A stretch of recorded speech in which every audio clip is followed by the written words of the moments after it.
Welcome to another episode of Time is Precious with me, your coach, your emotional support coach, Coach Precious. I'm here with the word today, and the message is something that we all are to take to heart and live by as we appreciate this gift, this resource of time that we have. It's a precious gift, and how we use it determines how well we value it. So the message today is I am deserving of love, respect, and happiness. I am. And so are you, deserving of all three of those of love, respect, and happiness. Now, you know how we do. We're going to break that down because we have the time to do that, and it's worthwhile so that we can make the most of our experiences and appreciating the gift of time and knowing what to do with it and how to maximize the benefits. And the first one that I'll break down is love. Now, books have been written on love. It's never exhausted, that topic. We're going to keep it simple. And I'm just going to ask you to think about for a minute, how does love look to you? How do you know if you're loved and if you indeed love others, if you're able to express love? I'll make it even simpler. Let's just focus right now on how we receive love. Let's do that. How do we receive love? And I just want to share 3 points that stand out that I think will cover it for you. You might have different ways of expressing these key points, but see if they make sense to you as well. The first one is, who do you trust? Okay. If you love someone, chances are you trust this person. Easily to say they go hand in hand, love and trust. Um, but when you consider the people or the person that comes to mind when you think of the word love, is trust involved? That's important.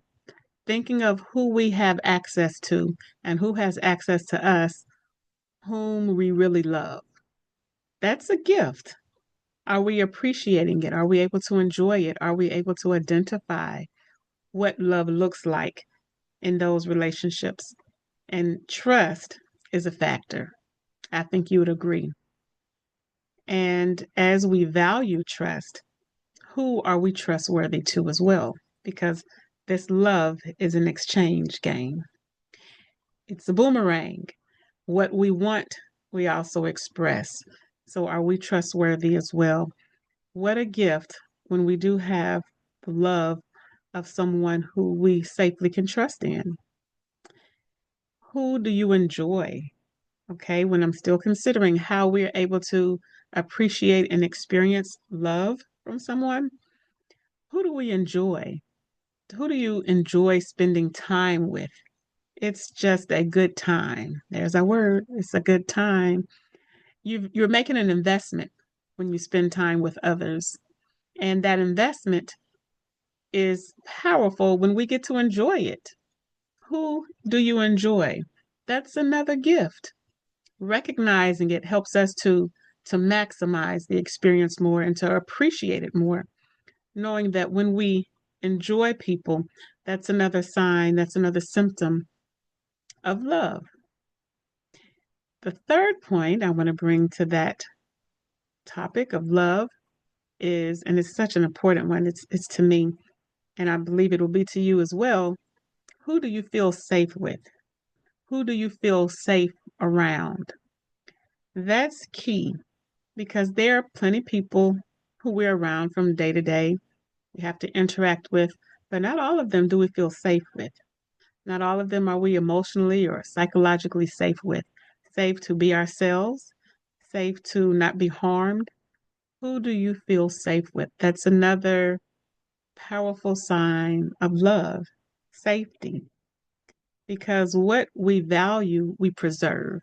So if others who we invest time with, if they are a sense of safety, it shows that they value us. If we feel safe with them, there's some value there. So important. Okay. So when we consider love and that we are deserving of it, absolutely. Absolutely. So when we consider it, think of these things. Who do you trust? Who do you enjoy? And who do you feel safe with? Right? All right. These are gifts that love gives us. Love can be in the form of other people, other relationships, trust, enjoyment, and feeling safe. Some of us even love inanimate objects. Now, when I think of that, I'm thinking of pets. I'm thinking of life that can give some of that back to us. If we trust our pets, we enjoy them, we feel safe with them, absolutely, you can put that in there too. So, thinking about love and how powerful it is, who do you have? Who are you surrounded by that you experience this? And one other nugget is loving ourselves. Do we trust ourselves to be good to ourselves? Do we enjoy our own company? Are we safe? Are we providing a sense of safety for ourselves? That can be another topic for another day. I'm just going to scratch the surface with it, but that's where it begins also. When we are of age and not young children, we get to make these choices about being trustworthy, kind to ourselves, and providing safety for ourselves, and not always looking for it from the outside in, but appreciating it from the inside, and it will blossom and show outwardly. So remember to love yourself. Key, okay? The next part of this beautiful affirmation of I am deserving of love, which I am, and so are you. Respect, that's the second one. So let's stay there for a minute. Respect. What does that look like to you? Okay. It's a 7-letter word, has a huge meaning. What is that? And I'll jump to the end on that one just for a second. I'll come back to it also, but there is no relationship without respect. There is no healthy relationship, sustainable one, without respect. Now, sometimes we do have to interact with people who may not respect us, but those experiences are timed. Those, if you call it a relationship, they're timed. That's not the kind I'm talking about. I'm talking about what does respect look like from those who we receive it from. Because remember, we are deserving of it, of love and respect. So, one of the things that that word embodies to me is honor. Who honors us? Honors our individuality, our authenticity. Who honors who we are? And they act honorably around us. That's important because it shows what they think of us when they are honorable. Who do you have that shows respect? Who do you interact with that has shown you respect and that does show you respect on a daily basis? That's critical. Learn to spot it keenly. Even if it's people that we interact with that we may not know, they can still handle us very respectfully as we can do the same for others. It's respectful to acknowledge people and appreciate what who they are, what they bring to the table. Saying thank you, showing manners, kindness, that's showing honor. How about the second point for me when it comes to respect? Not only do the people who respect me honor me for who I am and I them, but they also accept me for who I am.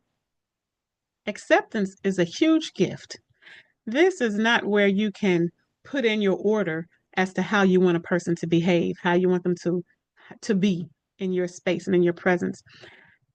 And you don't want that done to you. They don't just push buttons and we come out and behave and function in a certain way just because that was what was programmed. No, acceptance is such a beautiful gift.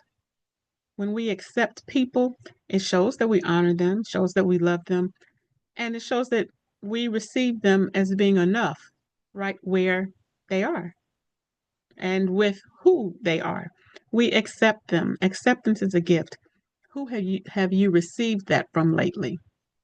Because that's another one. That's a power one, and it's part of what we are deserving of. Absolutely, we deserve respect, and we are to give and receive respect accordingly, based on the value of who we are and the people that we interact, the value of who they are as well. And then that's my third point under respect. Value. Value. What and who are you valuable to? What do you value? When a person values something, they are careful with it. So let's think of some precious stone. You're cautious with it. You don't lie it just it's not lying around haphazardly. Um, your keys to your car. You value being able to locate them when you need them. So chances are you put them in a specific location. So when it's time to use them, they're already there. You get my point? What do you value and how do you treat what you value? So on that, when it comes to people, who values you? You can tell. Some people just do. The way they interact with us, there's value placed on our being and on our presence. Who values you? And who do you value? And how is that shown? How's that showcased? Again, I'll go back to what I started with. There's no relationship without respect. Then our third one, I am deserving of love, respect, and happiness. It's fun to be happy. It's a good thing. So when I think of happiness, what makes you laugh or smile when no one's looking? What are you thinking about? What are you appreciating? What are you remembering? So the things that make us laugh, smile, part of having fun, right? So that's important. We need happiness in our lives, okay? Happiness is also circumstantial, may depend on the circumstances that are surrounding us at the time that can evoke happiness from us. But I'm gonna come back to that one before we finish it. But yes, think about what makes you smile and laugh, and even when no one's looking, or who you were able to interact with and have that same spirit, that jovialness, being able to enjoy the simple pleasures of life, laugh, smile, have fun. Fun is the second one. Who do you enjoy being around because it's fun, it's light, it's lively? Have some fun and appreciate the fun. So even if it's not with people always, it can be certain activities that bring light and life to us, and they're just fun and enjoyable. So, what are some experiences? What are things you can do that are just fun? Who do you tend to have fun with? And then the third one, under happiness, it's potent, and that's joy. I told you that happiness can be circumstantial. It depends on the circumstances as to how we may feel. But joy lasts even when circumstances don't. So if whatever circumstance you're experiencing, let's say you go to an amusement park and you're having so much fun, you're laughing, you're enjoying yourself, you're enjoying the company you're around. Well, you don't live at the theme park. When it's time to come home, get back to work, go to school, whatever it is you have to do, that circumstance has changed, but joy lasts. What do you experience on a regular that brings joy to you, that helps joy to last for you? Because it can be a state of being. What brings you joy? Even though circumstances may be fickle, what brings you joy? Sometimes the beliefs we hold, they help sustain us and give us joy. They bring us something to feel content about, appreciative of, grateful for, gratitude about, all of those beliefs. What beliefs do you hold that bring you some joy? What about the experiences you've had and have, the daily ones? So anybody can say, a trip, something big, but that's out of the norm. That can be fun. That can create joy. But I want to know about the simple things, the ones on a daily basis that you can partake of. How about for some of you, I might name yours, and if not, you name them for yourselves. A bath, a walk, a game, maybe a specific toothpaste you like, rides, taking a ride. These are just some things that you may have access to on a regular basis. You may have to do on a regular basis. Do you enjoy them? Do they bring you joy? Make your heart smile and feel good? These are things that you can maintain and just remind you of what you appreciate about your life and who and how you spend it, who you spend it with, what makes you just let that joy linger when different circumstances may change. What about memories? Are there special memories that you have and hold dear of experiences with certain people? It could be other interactions. What has brought you joy from those memories? Do you enjoy being in nature? Do you enjoy city life and the bright lights?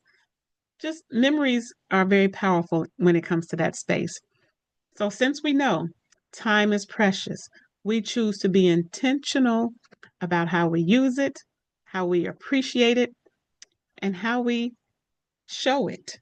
Let your life show that you are deserving of love, respect, and happiness, and then appreciate all of the people and experiences you have that show you love, respect, and happiness.